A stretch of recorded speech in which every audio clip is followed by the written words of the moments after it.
Why, hello, Mrs. Lizard. Wait, Pelican? I can't remember the last time I see you around here. It has been a while, hasn't it?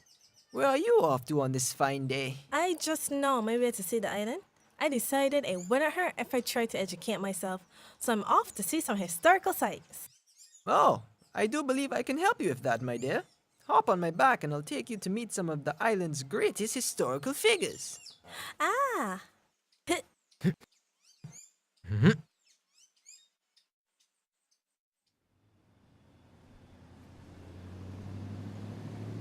Here we are.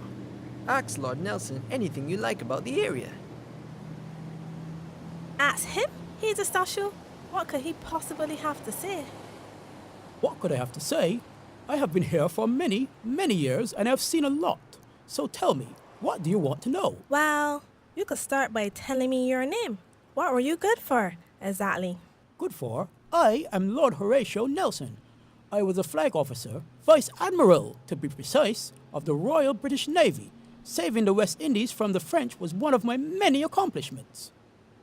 So you saved the West Indies from the French? Well, from French invasion, yes. After my victory and subsequent death at Cape Trafalgar in 1805, plans were made to honor my memory. However, my statue wasn't erected until 1813 after the purchase of this land where I stand. I see. So, what can you tell me about this area? Well, for one, we stand in Hero Square, formerly known as Trafalgar Square. The term hero is not in reference to me, as people today have little time for me. For goodness sake, I'm not even facing the direction I once was. So I've heard. A real tragedy. I digress and should not complain. I have more to look at now than before. If you look over yonder, you can see the cenotaph and the dolphin fountain. Can you see them? Ah, yes. So, what's the cenotaph exactly? The cenotaph is an obelisk made of granite and coral stone, erected in 1925 to commemorate the brave soldiers who gave their lives in World War I and World War II. Oh my, how lovely. What's the fountain all about then? What rock have you been living under? Well, I passed the brown cow on left and then turned. In answer to your question, Mrs. Lizard, that fountain was brought up in 1865 in commemoration of the first pipe water in the city in 1861.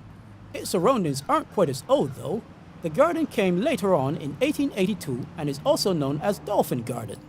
Well, I think we've gotten an earphone now. Thanks, Horatio. It was my pleasure, Mrs. Lizard.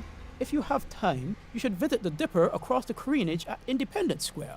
I'm sure he can give you some additional insights on other bits of historical Barbados. Excellent. Thanks again. Off we go.